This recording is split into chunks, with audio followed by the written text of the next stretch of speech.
everyone! Magandang umaga, magandang tanghali, magandang gabi po sa inyong lahat. Nandito na naman ako para mag-share sa inyo ng mga chika-chika. Eto, chika ko ah. Okay, sige, ito yung chika ko. Ito na ang chika ko. Ito na ang chika. Ito na ang chika ko. Ito na ang chika ko. Daming sinasabi. But anyway, welcome back po sa aking podcast. Hello, I'm here. I'm Marge and I'm queer. Ano ba yan? Ano nang sinasabi? But hello, suot-suot ko po ngayon ang aking favorite na sando. Sinuot ko talaga siya ngayong episode 6 natin kasi wala lang, hindi ko pa nasusuot siya sa podcast eh.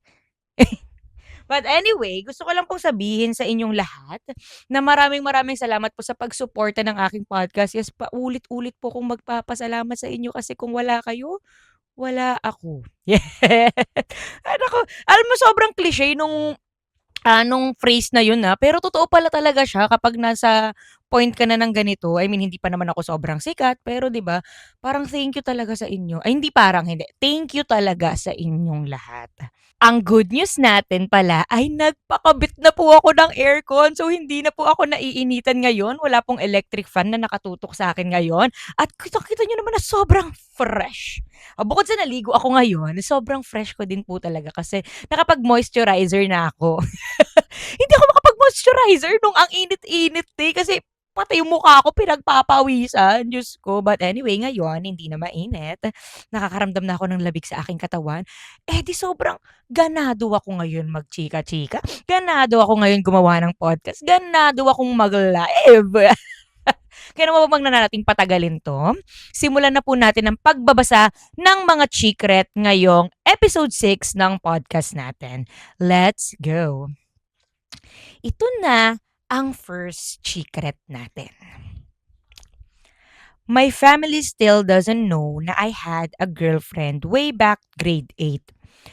And they think she was a friend lang. Ooh.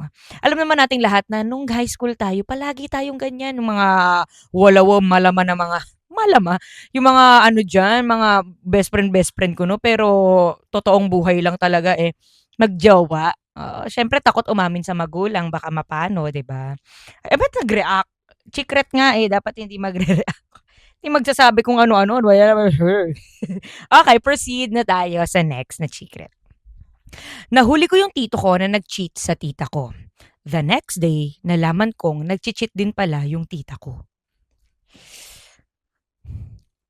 Hi, male si self. Sabi mo straight to the point na. Nagbebenta kami ng gasol, then may delivery boy kami. Last time, hinilot ko siya. Tapos, nung nakatulog ako, dinidikit niya yung anes niya sa akin. Ending, nagjugjugan kami. 2 gabi na nangyayari. Nakipag-fubu ako sa friend ko while may nililigawan siya. Yung nagnakaw ng first kiss ko ay yung choreographer ko na 40 years old that time. Naiinis ako. Ay nako, Diyos ko. Lalo na sa mga teacher, mga professor na tinetake advantage yung mga estudyante nila. Kakapikon po kayo, opo. Tapos ibabagsak kapag hindi pumabor sa'yo yung yung estudyante. Nako, yung mga professor na ganyan, mga teacher na ganyan, tigil-tigilan nyo ha. Sana mawalan kayo ng trabaho. Ay, sorry, na-trigger ako. Na ano ko, na-trigger ako, nadala ako ng emosyon, naiinis ako. Oo, para, sana naiinis ka din, para dalawa tayo naiinis. Oo. Anyway, next. Pareho kaming lalaki ng pinsan ko. At kami. Ilang beses nangyari yun sa amin, pero tapos na yun gawain na yun. Ilang taon na din, at sa tingin ko, iyon ang dahilan kung bakit naging bisexual ako ngayon. Pinsan talaga, te. Like, wala akong problem kung pares kayo lalaki. Pinsan talaga. Ayan na naman, ano na naman tayo. Sunod-sunod din na nga natin to, game. Nahuli ko kapatid, nahuli ko kapatid ko na nagalulu. It's normal. Ang teacher ko, ito na naman tayo sa teacher. Ang teacher ko manyak. Hinahawakan ako lagi sa kamay tapos hinahag ako. Oh, 'di ba? Yung isa choreographer pala, ito naman teacher. Ano ba? Ha? Kakainis po kayo. Hello, ito ang secret ko. Nung bata ako, hindi ako marunong maghugas ng puwet kapag dudumi. Sabi nila, sabunan ko raw ang puwet ko pagtapos. Kaya sinabunan ko, pero pagkatingin ko sa sabon, ito ay may eat. Baliktad, imbes na malinis yung puwet mo, nadumihan mo yung sabon.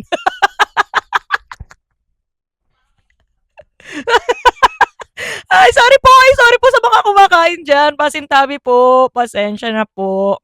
Opo, sorry po sa mga kumakain o sa mga balak kumain, pasensya na po kayo. Kasi yun po yung naging last na secret natin.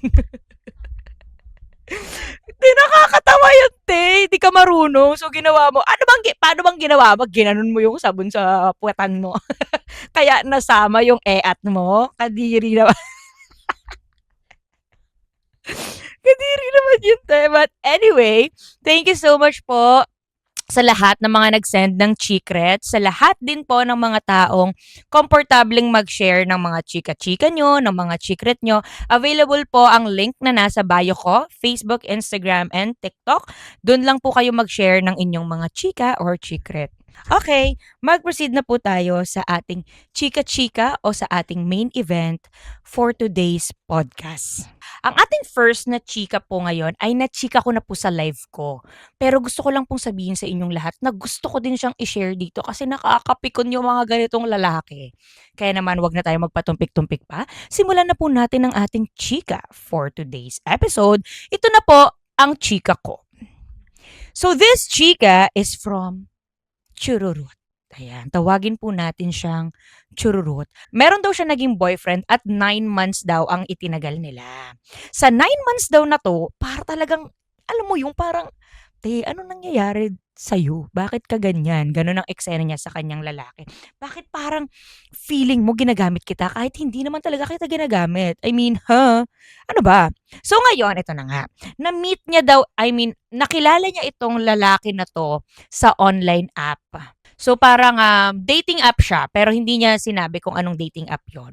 Sobrang love na love niya daw talaga itong lalaki na 'to the point na parang, "Kaya kong isugal lahat para sa'yo." Gano'n ang eksena. So ngayon, nung una, sweet-sweet naman daw sila, maayos naman daw kausap itong si lalaki. Pero pagdating daw ng pangalawang buwan nila, napapansin daw niya na parang nagbabago yung ugali ni Guy. Parang biglang hindi namamansin, tapos parang ang cold-cold daw. Tapos ano ba 'to, parang ikaw yung may topa kahit ako yung nireregla.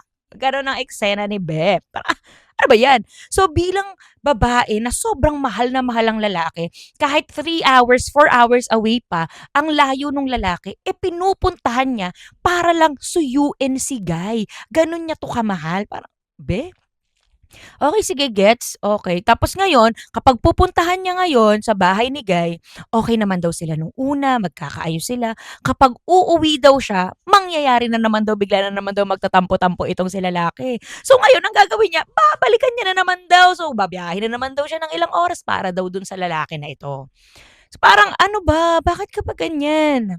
Hanggang sa okey, hindi ko na kinakaya ang sitwasyon na ganito na malayo tayo sa isa't isa. Sige, mag-live-in tayo. Parang out of all the options talaga gusto mo mag-live-in kayo kahit gano'n talaga yung ginagawa sa'yo 'no. Sige, mag-live-in tayo, go. So live-in sila, ganyan. At yung, tinirhan niya daw ay malapit lang daw dun sa lalaki. So parang 5 blocks away, bahay na daw nung lalaki. So gano'n. So gano'n kapabor sa lalaki yung mga ginagawa niya. So tumira siya dun sa lugar kung nasaan yung lalaki. Pero live-in sila, may sarili silang bahay. Hanggang sa parang nagbabago daw talaga yung ugali nung lalaki. Nung una okey pa, nung unang live-in nila masaya pa daw sila, ganyan. Siyempre, yung lalaki daw palagi daw naghuhugas ng pinggan, naglilinis, ganyan. So siyempre siya naman daw, nag-aaral pa siya that time, 19 years old lang siya nun, ha. Nag-aaral pa siya, yung mga pera na pinapadala sa kanya ng parents niya, ayun yung ginagastos niya para sa kanilang dalawa ng boyfriend niya. Yung boyfriend niya daw, walang kahit anong inaambag. Okey lang naman daw kasi nga naghuhugas, naglilinis, inaalagaan siya, nagluluto, eme-eme, ganyan. Hanggang sa parang, bakit parang biglang tumatamad itong boyfriend ko. Anong nangyayari? Bakit hindi na ako pinagluluto, hindi na naghuhugas, nakatambak na yung hugasin, nag-aaral ako, ganito, ganyan, ganyan, tapos ganyan pa. So ngayon, medyo na tight na din yung budget niya. Parang hindi niya na din kayang, alam mo yun, mag-budget para sa kanilang dalawa. Ang ginawa niya, nag-work siya. For both of them. Grabe, no? Grabe.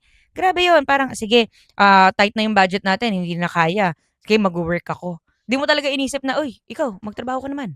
Ikaw naman, oh. Nag-aaral pa kasi ako, oh. Yung pinapadala ng magulang ko sa akin. Sa ating dalawa, tayong dalawa yung nakikinabang, oh. Pati ikaw. Kakahiya naman sa'yo, magtrabaho ka naman. Hindi niya yun sinabi. Siya ang nag-work. Okay? So ngayon, nung una daw, masaya siya, ganyan, kasi nga sumasahod na siya para sa sarili niya. Tapos, napo-provide niya din yung pangangailangan ng boyfriend niya. Grabe, sobrang mommy naman ang atake mo diyan, te. Hanggang sa uuwi daw siya, nag-e-ML lang daw yung boyfriend niya. Nakahiga, nakahilata, walang ganap. Ano 'to, walang pangarap sa buhay. Hala, ba't ganyan? So, ang gagawin niya, magluluto siya. So, kakain sila, ganyan. Luto niya, hugas niya, linis niya pa. Ang lala. So, ngayon, hanggang sa, sige, mahal ko eh, ano pa bang magagawa ko? Hanggang sa, since medyo nadidrain siya sa bahay nila, minsan daw, sumasama daw siya sa mga kaibigan niya sa work. So, ayun na nga, nakikipag-ano siya, bonding siya sa mga kaibigan niya sa work. Tapos parang yung lalaki daw, napapansin daw na napapadalas na daw ang gabi ng uwi. Hindi na daw masyadong umuuwi, nag-overnight, ganyan. So, yung si lalaki, nagagalit ngayon dito kay girl. Parang, oh ano yan? Bakit ganyan ka lagi ka umuuwi? Bakit hindi ka na umuuwi dito? Bakit ano? Ba't lagi kang nandyan sa ka-work mo? Eme-eme, ganyan. Ilang beses daw nila yung napag-awayan. Palagi daw. So, syempre, as a babae, sabi niya naman daw, syempre, wala ka ngang ginagawa dito sa bahay. Anong gagawin ko dito? Eh, di kakain na lang ako sa labas. Bahala ka maghanap ng sarili mong pagkain. Ano, ako pagagastos palagi? Magtrabaho ka naman. Si lalaki naman daw, hindi, ayaka. So, sobrang pikon niya daw dito sa lalaki na 'to. Pinalayas niya daw sa bahay nila, "Umalis ka nga muna, ayokong makita yung mukha mo." So, umalis daw yung lalaki, pumunta sa bahay nila. Siyempre malapit lang naman, 5 blocks away lang naman sa kanila. Tapos hanggang sa parang makalipas ang ilang araw, bumalik daw si lalaki. Sabi ni lalaki sa kanya, "Ano, sige, sinong pipiliin mo? Mga kaibigan mo o ako?" Ay, dun na daw siya parang, nainis.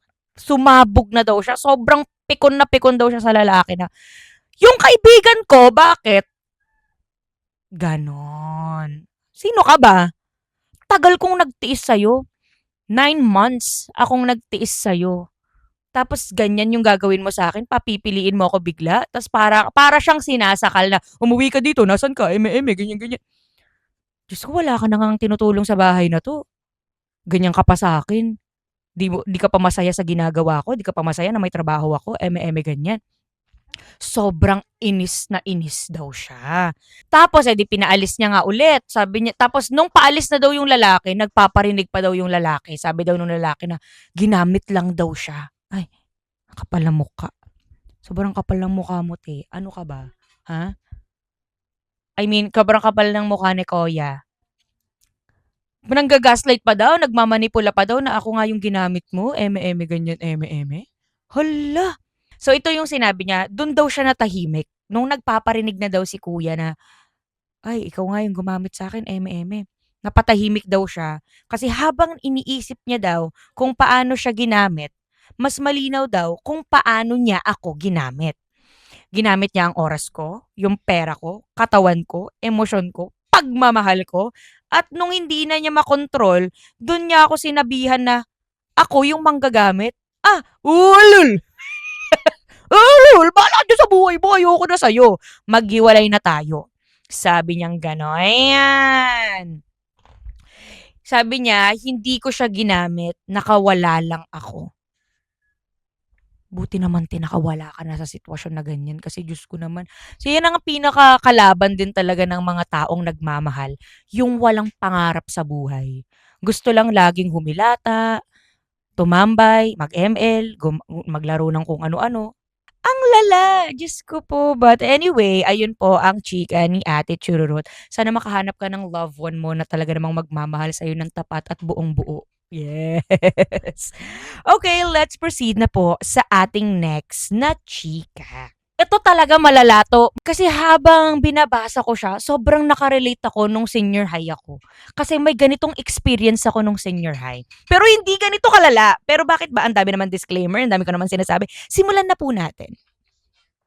So this chika is from, hala, sorry, yung mga chika po ngayon, hindi ko na po alam kung kanino po siya nanggaling. Sorry po kasi nag-focus talaga ako sa mga chika-chika niyo, hindi ko na po natignan kung anong pangalan niyo, pasensya na po talaga. Pero pangalanan na lang natin kayong lahat na Chururut. Oo, this episode is for Chururut. So ito na nga, sabi niya dito, Kadiri. Yun lang daw ang masasabi niya, Kadiri. So ito na nga ang chika niya na Kadiri daw. Nung grade 10 daw kasi sila, meron daw siyang kaklase na babae na maganda. Pero alam mo yung parang walang laman yung utak. Ay, grabe ka naman magsalita, be. Pero totoo naman daw talaga, maganda siya pero parang, be, ano, 1+1, anong sagot mo? 4? Laro. Parang gano'n ang eksena niya. So ngayon, meron daw din silang isang kaklase na lalaki na basag ulo at hindi daw talaga matalino. Tapos hindi din kagwapuhan. So ngayon, ikinagulat nilang lahat, buong sambayanang Pilipino sa classroom nila, na itong si Ate Ganda at si Kuya Basagulero ay naging magjowa. Usap-usapan daw yan sa kanila, te. Grabe, oo. Talagang malala daw talaga ang usapan, malala daw talaga ang chismis na yan sa eskwelahan nila before. Ngayon, since gulat nga sila na naging magjowa nga itong si Kuya Basagulero at si Ate Ganda, okay naman nung una, pero hanggang sa napapansin daw nila na parang palaging magkatabi, holding hands, hug, hanggang sa 'pag wala daw nakatingin, bigla daw silang nagfe-French kiss. Hala! Bakit ganyan? Grade 10 ka pa lang, ate. Kuya, uy, nasa eskwelahan naman kayo. Ganun daw. Hanggang sa, syempre, sila, na-awkward sila. Tapos minsan, nandidiri din sila kasi, uy, mga estudyante pa kayo, bakit naman kayo naglalaplapan dito sa eskwelahan? Ganon. Parang, ano nangyayari? Hanggang sa lumalala daw ng lumalala. To the point na may mga ginagawa daw silang hindi na magaganda sa loob ng classroom. Doon daw sila parang, nakakadiri. One time daw, kumakain daw sila ng lunch. 'Pag lunch break kasi, maraming tao or marami silang mga kaklase na lumalabas para kumain sa kantin. Pero ito naman daw sila Chururut, doon sila kumakain sa loob ng classroom kasi nga may mga baon sila. Hanggang sa habang kumakain daw sila, yung isa niya daw kaklase, bigla daw tinuro, sabi daw nung isa niyang kaklase, "Psst, psst," tinuturo daw. Ayaw niyang tumingin kasi kumakain siya at alam niyang nakakadiri na naman ang ginagawa nung dalawang magjowa. So ngayon, hindi niya tinignan. So sila parang classroom, box na classroom. Dito sila nakaupo sa dulo, tapos nasa dulo din itong dalawang magjowa. Ayaw niya talagang tignan kasi, ayoko naman, masira yung ano ko, masira yung pagkain ko kapag tinignan ko pa yan. Ayoko. Hanggang sa habang kumakain daw siya, napainat daw siya. Tapos napalingon daw siya. Paglingon niya daw, Diyos ko! Nakabokking-king daw si kuya at gumagalaw daw ang ulo ni ate sa baba. Diyos ko po. Doon daw siya parang masuka-suka. Hindi niya daw maintindihan yung gagawin niya kasi bakit yung ginagawa yun sa loob ng classroom? Ano ba yan? Grade 10 students Sobrang lala, sobrang daming pangyayari na ganon. Minsan daw si kuya naman daw ang gumagalaw kay ate. Tapos kung hindi daw sila mag-hug, kung hindi daw sila nakahug, sila daw ay chuchuk, chuchuk, chuchuk, ganun ng labi. Tapos ngayon, dumating na sa point na sobrang lala daw talaga. Parang may nangyari sa hallway na hindi ko na talaga sasabihin kung ano yon kasi akala nung dalawang magjowa, sila lang ang tao dun sa hallway na yon. Which is sila lang naman talaga. Pero, maaaninag mo yung sa kabilang building na may nangyayari dun sa hallway na yon. So, akala nila walang nakakakita sa kanila, pero sa kabilang building, nakikita talaga sila kung ano man yung ginagawa nila doon. Sobrang lala daw na nalaman na daw ng advisor nila at pinagalitan daw sila. Pero, separate silang kinausap. So, kinausap si Guy, kinausap si ate.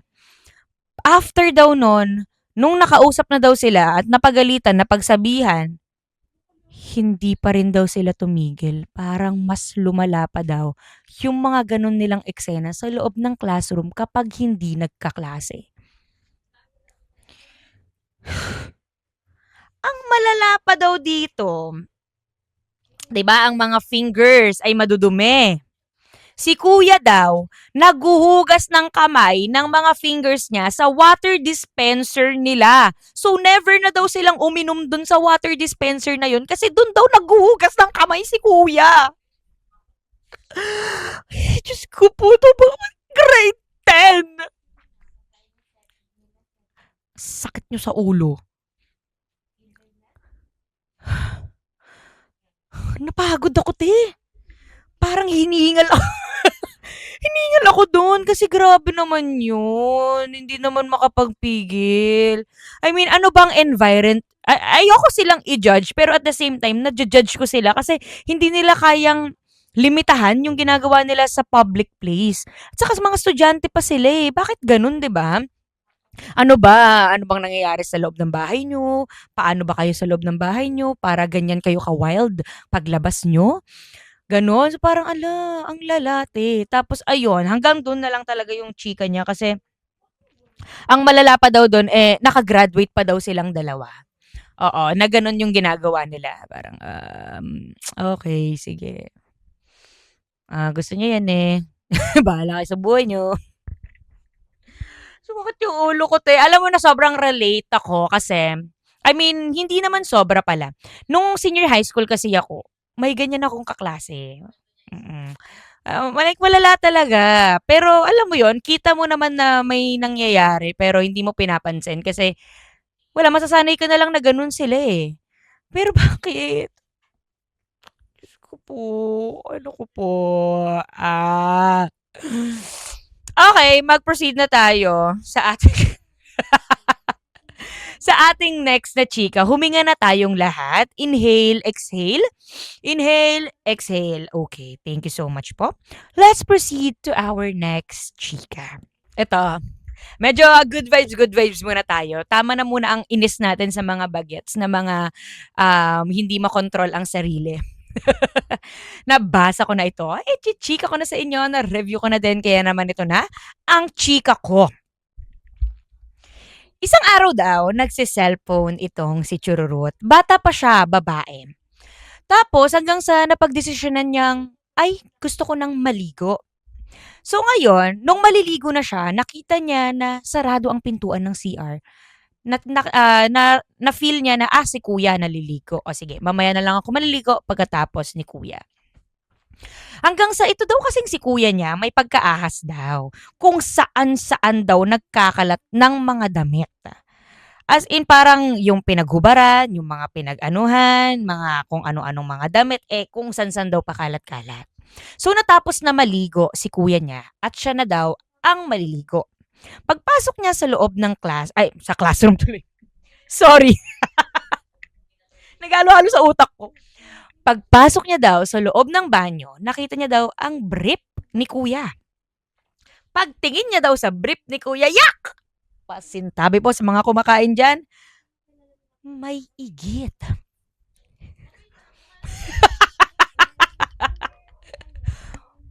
May igit daw sa brief ni kuya.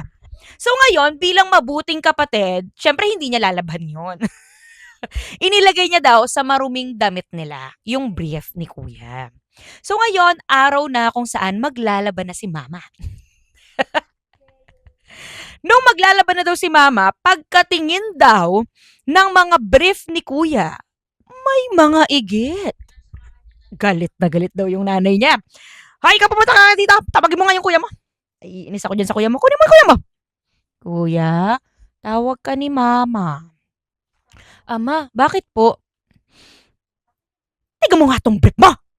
Bakit ganyan? Ilang araw ganyan ang mga brief mo, ha? Ang dami mong igat. Tanda-tanda mo na, laki-laki mo na, kalalaki mong tao din, eh. May igit-igit ka pa dyan sa brief mo.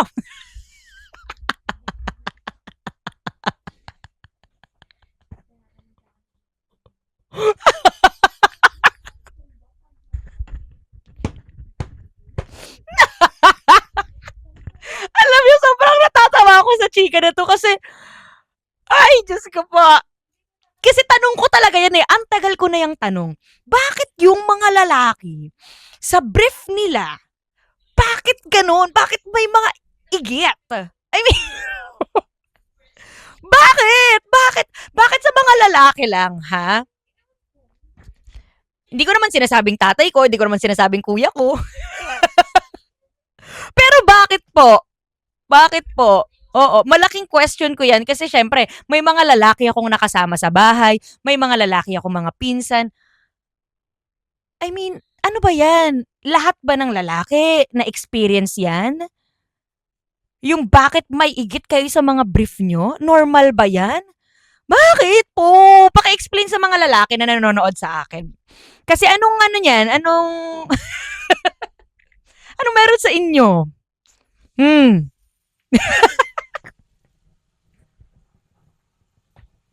Tawan-tawa ako sa nanay kasi galit na galit siya, te. Ilang araw ka na ganyan, lalaki lang. Laki-laki mo na. Ganyan man yung brief mo. Diyos ko, di ka naman nahiya. Buti sana ikaw naglalaba eh. Ikaw ba yung naglalaba? Ako! Papahirapan mo. Well, anyway, ayun po ang ating third na chika. Mag-proceed na po tayo sa ating pang-apat na chika ngayong araw na to. Ano ka po, Diyos ko. Okay. Uy! Uy! This chika is horror chika. Ayan. Grabe, ang daming emosyon na nalalabas. Kanina naiinis tayo, ngayon kanina naiinis, kanina natatawa. Oo, ngayon horror naman, matatakot naman tayo. Di ko alam kung matatakot kayo, pero hindi naman ako masyadong natakot. Oo, kaya naman ito na. Nabasa ko na ito. Ichi-chika ko na sa inyo, kaya naman makinig na po kayong lahat dahil ito na ang chika ko. So this chika again is from Chururut. So nangyari daw ito sa kanya nung mga 4 years old pa lang siya. Yung bahay daw kasi nila may second floor. Pero this time daw, hindi daw sila natulog sa second floor kasi nga, yung tatay niya ay nagiinuman pa daw sa mga pinsan niya. So, syempre, natatakot daw yung mommy niya sa taas matulog. So, natulog daw sila sa baba kasi baka mamaya may pumasok. Alam ng mama niya kung anong gagawin. So, nasa baba sila natulog. Yung itsura daw ng bahay nila ay sala, tapos open area daw, I mean, hindi open area. I mean, open daw yung bahay nila, walang kahit anong parang divider. So, sala, banyo, lababo, tapos andito yung kusina, tapos yung dining table. Parang ganon. Tapos, sa bandang gilid daw ay may open area daw doon, open space kumbaga, at doon daw ay may abandoned house. Kaya daw kinuha ng tatay niya itong bahay daw nila na tinitirhan ngayon kasi bahay daw yun ng tropa ng tatay niya at mura lang daw ibinigay sa kanila. So, kaya do'n sila tumira. Pero sobrang nakakatakot daw do'n sa bahay na 'yon kasi nga doon sa first floor nila may open area kung saan makikita mo nga yung abandoned house doon malapit sa may kusina. Yung sa may, CR din daw nila ay kurtina lang daw yung nakalagay at wala pa daw pintuan. So, feeling ko sa pagkakachika niya sa akin, eh, bago pa lang sila sa bahay na ito. Kasi siyempre wala pang pinto yung CR, tapos nakikita pa nila yung bahay sa likuran nila. So, ibig sabihin bago lang talaga sila nakatira doon. Hanggang sa ayun na nga daw, natutulog daw sila sa first floor, sa may sala. Habang natutulog daw siya, ang sarap-sarap daw ng tulog niya. Hindi niya daw 'to makakalimutan kahit 4 years old pa siya nangyari ito. Kahit 4 years old pa nangyari ito sa kanya. Ang sarap daw ng tulog niya to the point na nananaginip daw siya. Yung panaginip daw niya ay nasa isang magandang gubat siya. May mga falls, may mga lumilipad na butterflies, ang ganda-ganda daw ng ng ilaw, ang ganda-ganda daw ng kulay at masaya daw siya na naglalaro doon sa gubat na yon. Parang paraiso kumbaga. Ngayon, naalimpungatan siya, nagising siya. Pagkagising niya, nakatapat na pala siya doon sa may CR nila, hindi pala pintuan, doon sa may kurtina ng CR nila. Tapos hanggang sa hindi daw siya makagalaw, hindi niya mabuksan yung bibig niya, hindi niya magalaw yung katawan niya, pero nakikita niya yung CR. Nagulat siya kasi dun sa may CR, meron daw dun bata, pero kulay itim. Tapos parang anino lang. Hindi niya masyadong pinansin pero nakatingin lang daw siya doon sa tao sa CR. Halos kasing edad lang daw ata niya kasi bata eh. Ngayon, parang umikot daw yung anino. Pag-ikot daw nung anino, namumula daw yung mata. Kitang-kita daw niya yung mata na kulay red. Pero walang muka. Parang anino lang siya na may pula na mata. Ganon. So hanggang sa umiiyak na daw siya, napaiyak daw siya talaga, pero hindi pa din siya makagalaw. Pero alam niyang gising siya. Tapos hanggang sa nung umiiyak na daw siya, nagising na din daw yung nanay niya. Sabi niya sa nanay niya, "Mama, may bata dun sa CR, may bata dun sa CR, mama, may bata sa CR, may bata, kulay itim, kulay pula yung mata, mama." Yung nanay daw niya, dali-dali daw pumunta ng CR, nagtapon daw ng asin. Tapos, pagkatapon daw ng asin sa CR, yung abandonado na bahay na nakikita nila sa may bandang kusina nila, tinatapunan niya din daw ng asin. So, yung CR at yung abandonadong bahay na open, yun yung tinapunan niya ng asin. Niyakap daw siya ng nanay niya at nung pagdilat niya daw ng mata, nawala na daw yung bata. Ayun. At parang never niya na ulit yun na-experience. So, ganun ka-helpful ang asin pala talaga, no? Lalo na yung, alam niyo yung ano, naniniwala sa mga usog-usog. Parang, uy, ang pretty mo ngayon. Tatabunan ng asin. Kasi 'di ba mamaya mausog sila kasi naniniwala sila sa usog. So ngayon parang feeling ko sobrang powerful talaga ng asin. Oo, bukod sa nagpapasarap siya ng mga kinakain natin, nagpapataboy din pala siya ng mga nakikita nating mga entity. Wow, kaya dapat palaging may asin sa bahay. Yes. Ayun, hindi naman siya nakakatakot, 'di ba? Parang ano lang, wala lang, share niya lang yung experience niya nung bagets siya na never niyang makakalimutan, gano'n. So mag-proceed na po tayo sa ating next na chika. So again, this chika is from Chururut. Nabasa ko na ito, na-review ko na din kaya naman makinig na kayong lahat dahil ito na po ang chika ko. Gusto niya daw i-share yung kanyang boy best friend nung bata siya. As in, super best friend daw talaga sila to the point na palagi silang naglalaro. Tapos close din daw yung magulang nila. So minsan naglalaro siya sa bahay nila. Minsan naman daw yung lalaki na boy best friend niya, ay yung boy best friend niya ay naglalaro din sa bahay nila kapag may pupuntahan yung magulang nila. Ganyan. O yung magulang niya. Ano ba yan? Ang gulo-gulo naman. Ano ba? Tapos, ayun na nga. Lagi daw silang naglalaro ng mga pogs, ganyan. So, hanggang sa umalis daw yung boy best friend niya at pumunta daw ng Manila. So, ngayon, bumalik na daw sila after so many years. Ano na sila ngayon ha? Legal age na sila. Bumalik daw itong si boy best friend niya. Kaso, syempre, hindi na sila ganun ka-close, di na sila masyadong nagpapansinan, di na din masyadong nagbabatian. Pero yung isa nilang friend ay parang close pa din itong si boy best friend niya. Tapos, close din siya. So, every time daw may inuman sa lugar nila, may inuman sa mga kaibigan, lagi daw silang nagkakasama. Kasi nga, friends of friends ganyan. So ngayon, parang napapadalas daw yung ganun na nangyayari. Hanggang sa unti-unti daw, nagiging close na daw sila ulit. Tapos, nagiging close na daw sila ulit. So parang, ay, okay, sige. Tapos, usap-usapan daw ng mga bagets daw sila. Usap-usapan sa kanilang lugar na, ay, ayan, magiging magjowa yung dalawa na yan. Magiging mag-ano yan. Magiging sila kapag laki nila. O ngayon, tingnan mo, sobrang close nila. Ganun daw ang usap-usapan sa lugar nila before. Pero syempre, hindi niya daw yun pinapansin kasi wala, boy best friend ko lang naman daw siya. Parang ganon. Hanggang sa parang one time daw, dumating na sila sa point na, yun na nga, nagiging close na sila sa isa't isa. Tapos yung lalaki daw, pumupunta na daw sa bahay nila. Okay lang naman daw sa magulang niya kasi kilala nga ng magulang niya itong lalaki na 'to at parang may tiwala, gano'n. So ngayon, ayun na, pumunta na sa loob ng, bahay. Nung una daw, nanonood lang daw sila hanggang sa bigla daw siyang hinolding hands.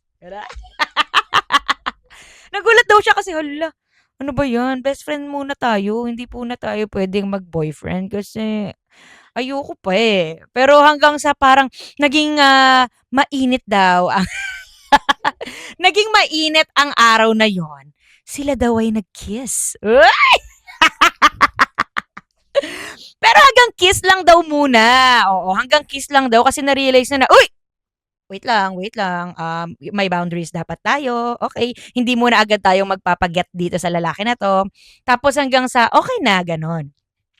Ilang araw daw ang nakalipas, gano'n pa din daw, unti-unti sila nagiging close, magkausap sila palagi sa chat, tapos dinadalaw siya nung lalaki sa bahay nila, ganyan. Hanggang sa nangyari na naman daw ulit na silang dalawa sa bahay nila. Tapos dun na daw parang hindi niya na daw na-take, hindi niya na daw natiis. Parang meron sa kanyang pumitik na, "Sige, gawin na natin kung anong gusto mong gawin natin." So ito na nga, ang chika ulit. Hindi niya daw in-expect na may mangyayari sa kanilang dalawa. Kasi, una kiss-kiss lang daw, kaso bumigay daw talaga siya at hindi niya na daw kinaya. Nag-ano na daw sila, nag-kiss daw sila. Habang may nangyayari daw sa kanila, nagulat daw siya kasi, hala, tapos ka na? Ano to? 3 minutes lang daw. Ano yun, te? 3 minutes lang, tapos na tayo? Ano yun? Gulat na gulat daw siya kasi, bakit parang biglang naging quickie?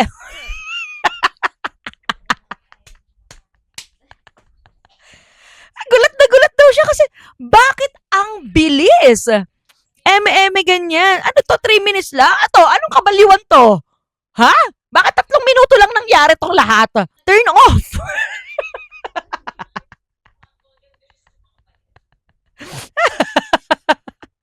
After daw nun, te, nung may nangyari sa kanila na 3 minuto lang ang itinagal, sobrang na-turn sobrang na-turn off daw siya. Tapos, hanggang sa biglang wala na daw pansinan ulit. Parang, ay, hala, si kuya naman 3 minuto lang ang tinagal mo sa akin tapos biglang hindi mo ko papansinin. Ano? Kala mo magaling ka? No! Ngayon, nasa terrace daw siya. So, nakatambay siya sa terrace, ganyan. Parang mga madaling araw na. Nakita niya daw si lalaki na nandun daw sa baba. Oo, nandun daw sa baba. Pero wala sa tapat ng bahay nila ha. Parang nasisilip niya lang daw. Tapos nakita niya daw itong lalaki na 'to, may ka-video call. Yung ka-video call daw nito ni lalaki ay parang nag-aano sila, parang may ginagawa silang something sa sarili nila, parang gano'n. So, parang basta alam niyo na kung anong ginagawa nila. Do'n daw siya mas sobrang na-turn off kasi, hala, bastos pala talaga siya. Yun lang pala talaga yung gusto niyang gawin.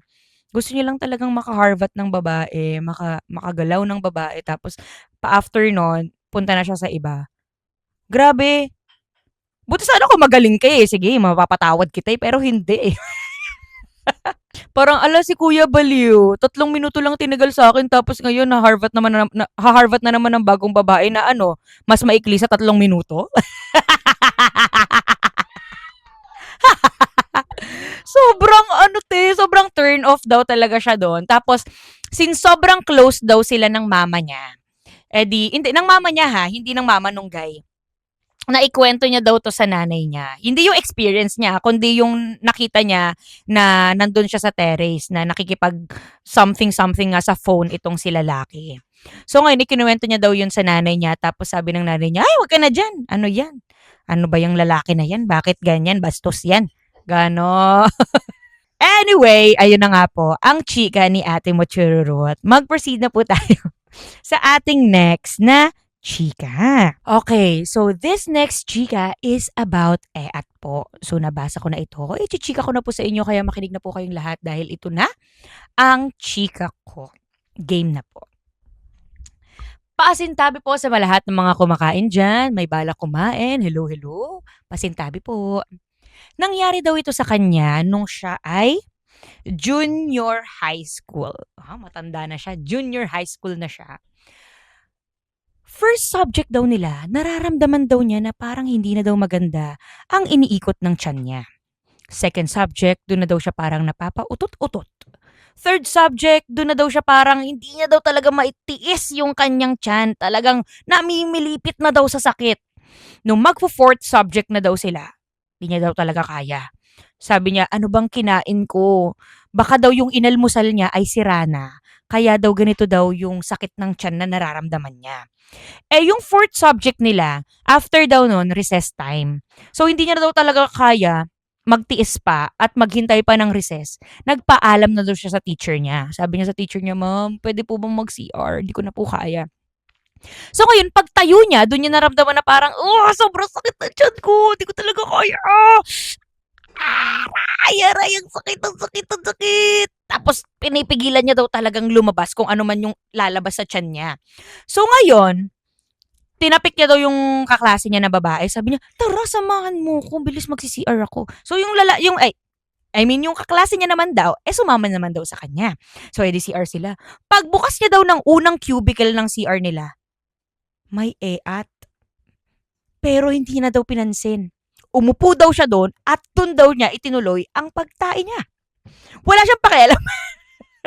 Wala na daw siyang pakialam. Wala na daw siyang time para pumunta pa sa pangalawang cubicle para doon na ilabas yung dumi niya. Doon daw siya talaga dumumi sa may eat na cubicle. Kahit kadiri daw, umupo daw siya doon at idinumi daw ang kanyang dumi. Maya-maya daw, habang dumi-dumi daw siya, sobrang sakit daw talaga ng tiyan niya. Pasintabi po sa mga kumakain ha. Ang lambot daw. At sobrang parang humahapdi daw yung butas ng puwet.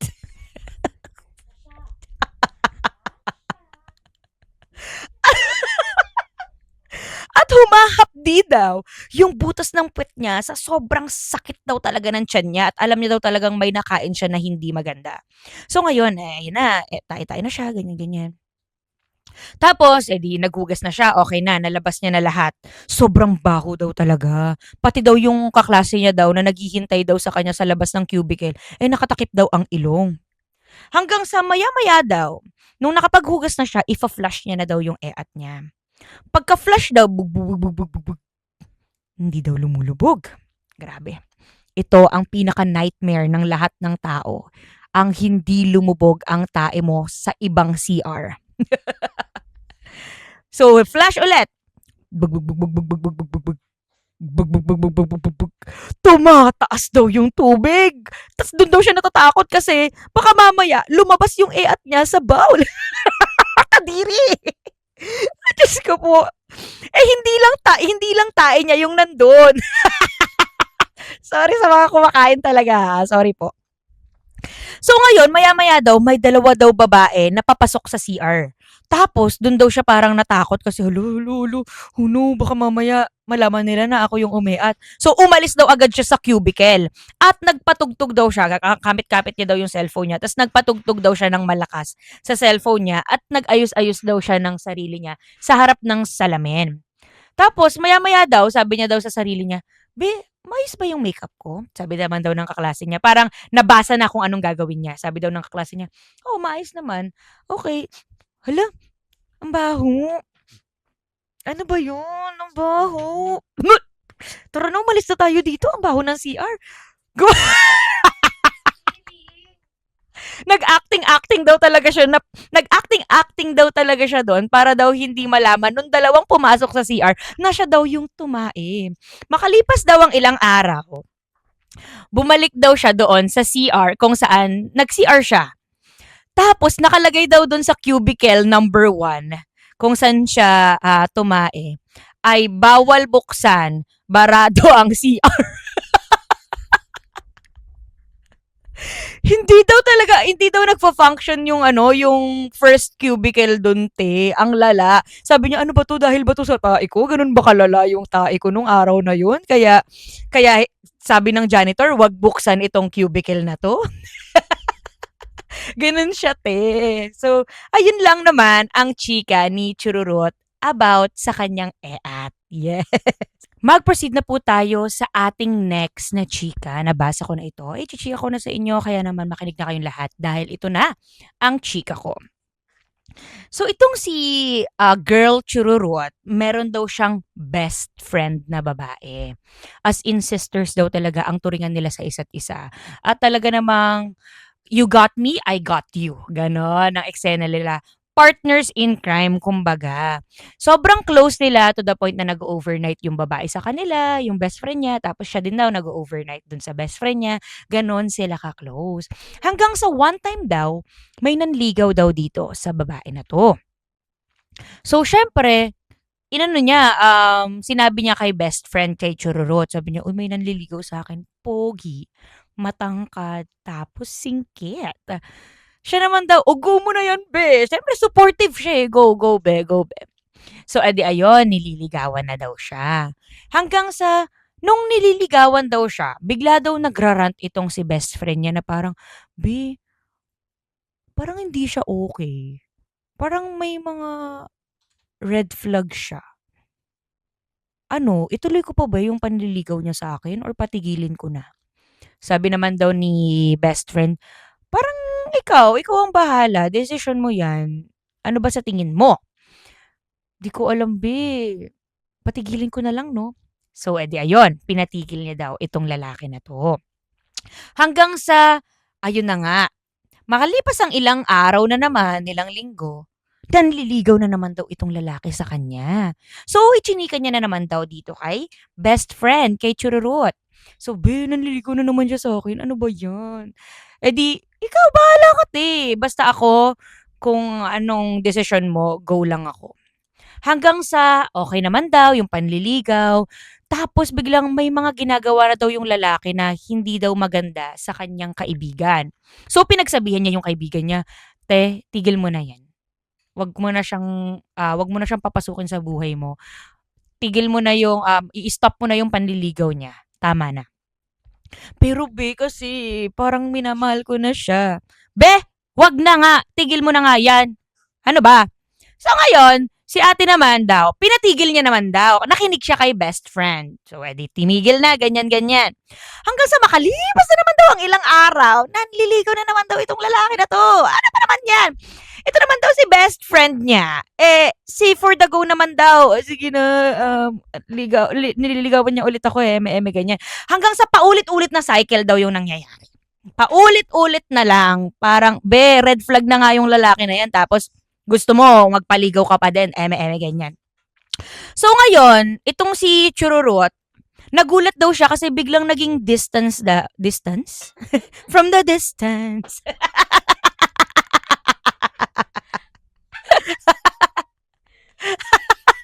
So ngayon, bigla daw dumistansya.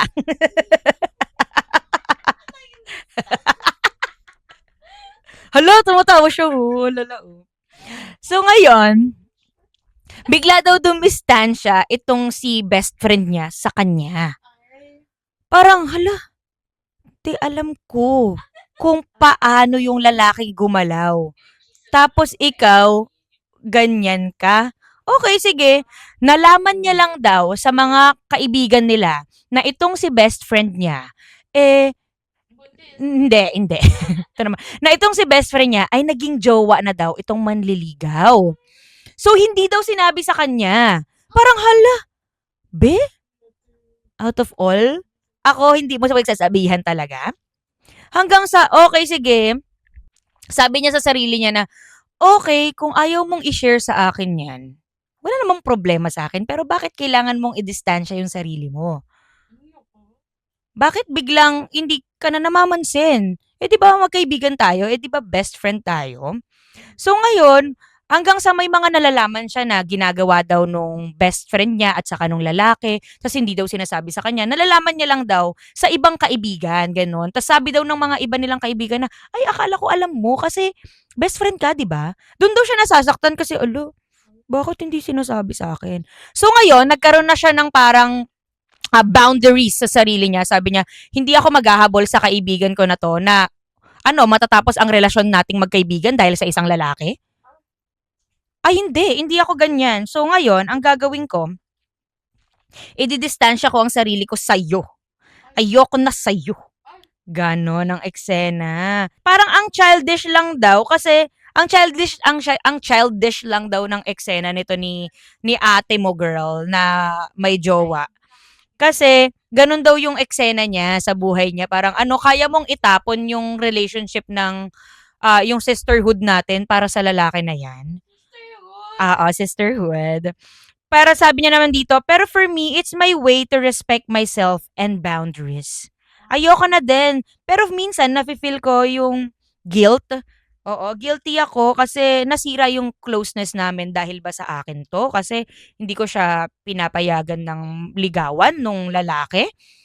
Eh alam ko naman nasasaktan lang siya nun eh. Eme-eme ganyan.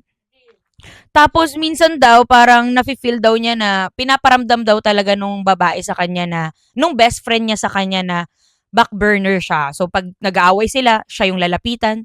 Tapos kapag okay na sila ulit, aalis na din daw yung babae. Parang, "Te, ayoko na ng ganito, ayoko na ng ganitong nangyayari sa buhay ko. Lalayo na ako sa'yo. Ayoko na."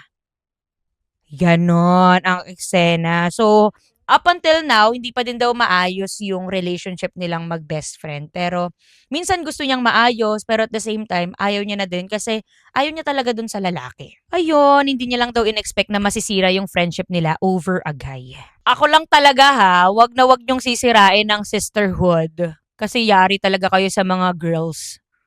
Kaya nilang ipagtanggol ang sarili nilang kauri kaysa sa mga lalaki na yan. Sabi ng aking friend, naka-video call ng aking girlfriend, the last man standing daw is a woman. Yes. So, mag-proceed na po tayo sa ating last na chika for tonight. Grabe, ang haba na to nito. Feeling ko talaga ang tagal-tagal na nito. Pasensya na po sa mga naiinip. Okay lang yan. Babi, anong last chika mo yung banda? Oo. Makinig kayong lahat kasi grabe to. Grabe talaga tong chika na to, guys. Oo, nabasa ko na ito. Chika ko na sa inyo. Kaya naman ito na ang chika ko. Ito na nga, wala daw nakakaalam ng kwento na to. So ngayon, i-shinare niya sa akin para malaman ng buong sambayan ng Pilipino kung ano ang experience niya sa kanyang first ever jugjugan experience. Ayun. Sa mga bagets po dyan, pelpis naman po, oo. Alis na kayo muna. De, charot lang, hindi. Iano ko na lang muna, ang tawag dito, hindi na lang ako magiging specific sa kwento niya, okay. So ngayon, ito na nga, this is way back 2020 pa daw. Nagkaroon daw siya ng ka-talking stage. Tapos minsan daw, sinusundo niya, siya yung sumusundo.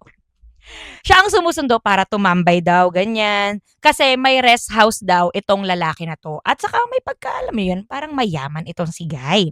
So, minsan nagko-coffee-coffee daw sila, ganyan. So, one time, fiesta daw sa kanila. Dumalaw daw itong si lalaki. Siyempre, inaya niya. "Uy, fiesta dito sa amin. Punta ka dito sa amin, tara." Tara.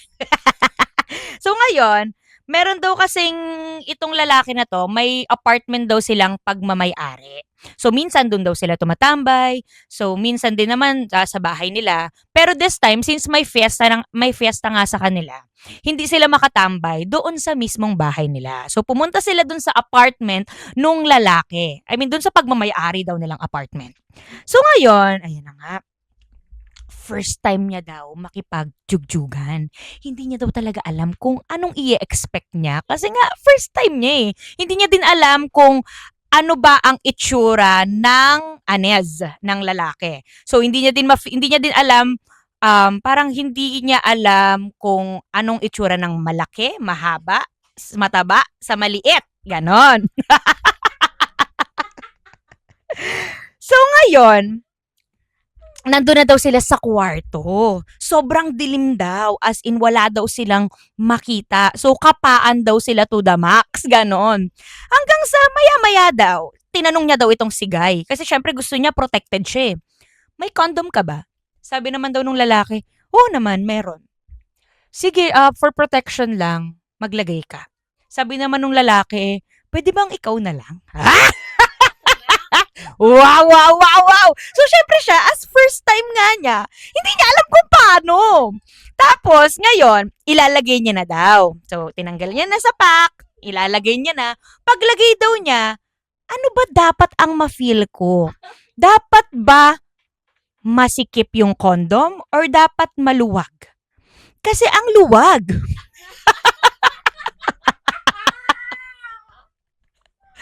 Ano ba to? May size ba to? Hindi ko alam. Or jutes lang talaga siya kasi sobrang luwag talaga ng condom, ma.